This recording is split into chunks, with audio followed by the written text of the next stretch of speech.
Who are the millionaires? Is it the people living on the Upper East Side in New York? The people living on Strandvägen in Stockholm? Well, yes and yes. But the typical millionaire doesn't live there. They live next door. What can we learn from these people so that we also, one day, may call ourselves millionaires? Takeaway number 1. The 12 characteristics of a millionaire. Contrary to many people's beliefs, it's rarely luck or inheritance that decides whether you will be a millionaire or not. It's much more a result of hard work, lifestyle decisions, planning, and self-discipline. Let's pretend that we can interview the millionaire population. This is what they would tell us. We live below our means. About 50% of us have lived in the same house for more than 20 years.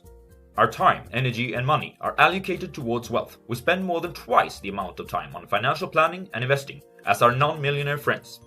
We think that freedom and financial security are more important than displaying a high social status. We never received cash gifts from our parents. We are self-employed. About 2/3 of us have ourselves as our bosses. 75% of us consider ourselves entrepreneurs. Most of us are in our 50s and are males. We have a go-to-hell fund, which means that we can keep our lifestyle for 10 years or more without bringing in additional income. We are well educated. Only 1/5 of us aren't college graduates. We invest a lot. On average, about 20% of our realized income per year, and we make our own investment decisions. We invest in the long run. Over 90% of us hold our investments for more than a year. We buy cars by the pound. And screw those environmentalists. Ha ha ha ha. We are cheapskates. In a good way, we would argue. Takeaway number 2. Play defense. Let's do a quick quiz. Does your household operate on an annual budget? Do you know how much your family spends each year on food, clothing, and shelter? Do you have a clearly defined set of daily, weekly, monthly, and lifetime goals? Do you spend a lot of time planning your financial future? Did you answer yes to all the above? Millionaires, to a greater extent than others, do. Now you probably think, hold on a second, why would someone who's a millionaire need a budget?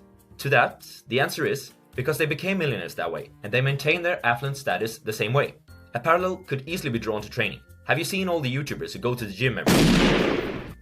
They are the ones who seems not to need it, right? But that's why they are fit. Becoming and staying financially independent is not much different from that.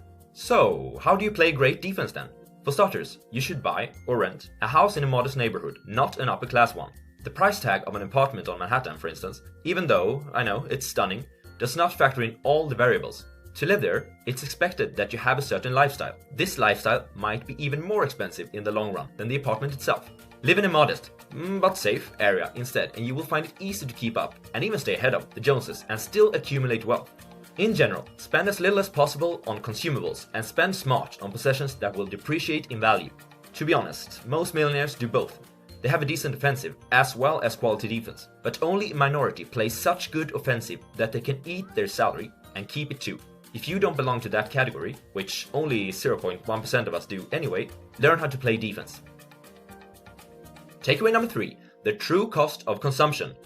Let's disregard all the costs that a certain purchase might result in later, as explained through the apartment on Manhattan example in our last takeaway. The price tag still does not fully represent what you pay when buying something. There are 2 reasons as to why this is not true. 1. The opportunity cost, the monetary one. An opportunity cost is the loss of other alternatives when one of them is chosen. Let's pretend that you had an iPhone 6 in November 2017.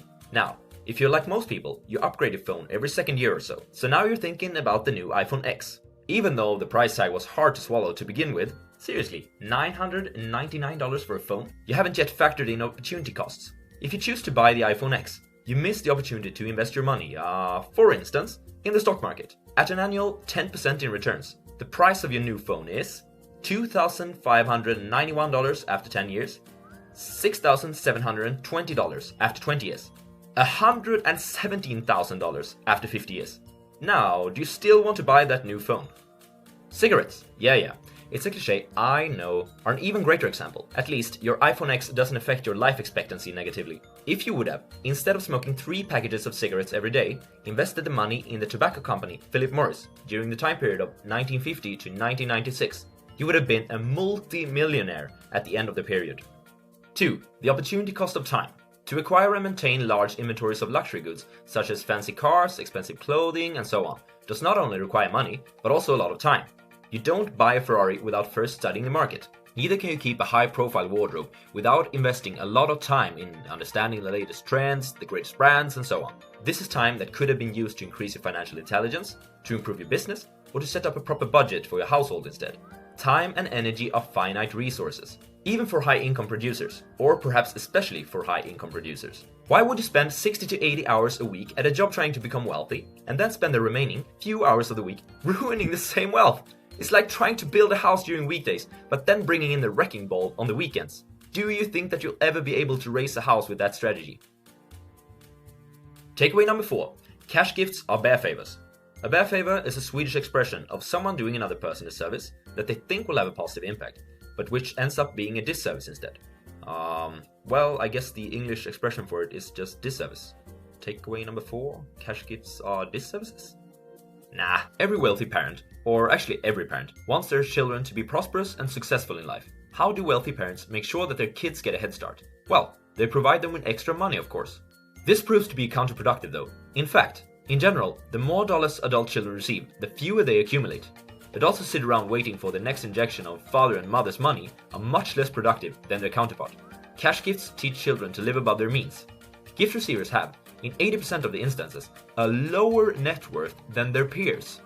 Adults who get money from their parents have a hard time to distinguish between their parents' wallet and their own. In fact, more often than not, they think that they belong to the I did it on my own club. It's much easier to spend other people's money than dollars that are self-generated. So, in case you're wondering, what can you give your kids that will increase their likelihood of becoming prosperous and successful? The single most common gift that millionaires receive from their parents is tuition. Apart from that, try to create an environment where independent thoughts are cherished and where achievements, responsibility, and leadership are rewarded. Yes, the best things in life are often free. Takeaway number 5. How to decide if you are on the right track. Now, are you on your way to become financially independent? Or are you actually going in the opposite direction, towards a life of credit cards and Spotify freemium accounts? Your expected net worth can be estimated using the following formula. Age times realized yearly pre-tax income divided by 10 equals net worth. Exclude any inherited wealth, both on the yearly pre-tax income and your net worth. Let's take a few examples. The Swedish Prime Minister, Stefan Löfven, earned approximately $220,000 last year at an age of 61. This means that his net worth should be 61 times 220,000 divided by 10, which is $1,342,000. An engineer at Volvo, who recently was promoted to the rank of middle manager, is earning $70,000 at the age of 30.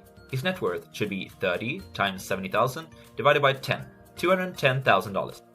A student at Stockholm School of Economics is in his last bachelor year of study. He's 23 years of age, but earns nothing. This means that his net worth should be 23 times 0 divided by 10... Oh well, I guess that the formula doesn't apply to students. Hooray! Students can just keep on partying every night. Now, this is just your expected net worth. But you guys aren't here to be average, am I right? Above the ranks of the average accumulators of wealth are the prodigious accumulators of wealth. If you want to be a part of that exclusive club, you must gather a fortune that is twice the amount of what the formula suggests. But it doesn't end here. Above this exclusive group are the super prodigious accumulators of wealth. To join this club of glorious elites, you must have a wealth that is 10 times higher than the formula explained before.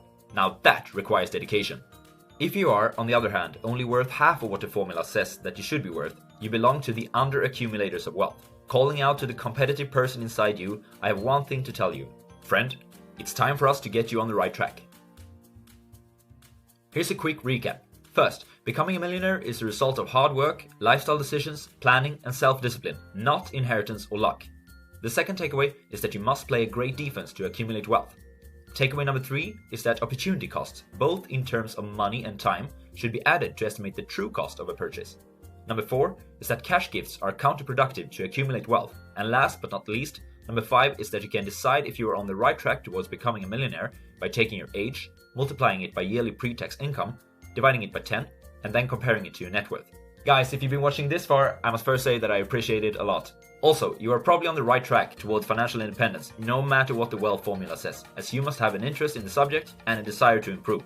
In takeaway number 2, I stated that financial planning, and more importantly, financial goals are key ingredients in succeeding with money. A study from 2015 shows that you are a staggering 42% more likely to achieve your goals simply by writing them down at a regular basis. Today, I want to challenge you to write down your financial goals for the future 5, 10, and 20 years. Note that it's not about where you are today, but where you want to be tomorrow. You can list anything, even things such as expensive cars, as long as it keeps you motivated. Here's one example of what you could write.